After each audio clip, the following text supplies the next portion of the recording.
Hello everyone, मी याच्या आधी एक व्हिडिओ बनवलेला ज्याच्यामध्ये very small, very big, very good याच्यासाठी व्हेरी काढून तुम्ही एक इम्प्रेसिव्ह वर्ड कसा वापरू शकता हे सांगितलं होतं. आणि त्यावेळेला एका व्ह्यूअरने मला प्रश्न विचारला होता की व्हेरी स्मॉलला टिनी म्हणायचं की टायनी म्हणायचं, कारण मी प्रोनाउन्सिएशन त्याच्यामध्ये टिनी केलं होतं. तर ते मला आज क्लॅरिफाय करायचंय. बघा, टिनी आणि टायनी हे दोन्ही वर्ड आहेत.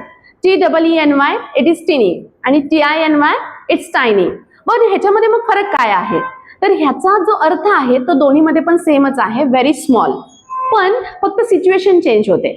TEENY टिनी हे आपण इनफॉर्मल सिच्युएशन मध्ये यूज करतो आणि TINY टायनी हे आपण फॉर्मल सिच्युएशन मध्ये यूज करतो. फक्त सिच्युएशन बदलते, अर्थ मात्र तोच असतो.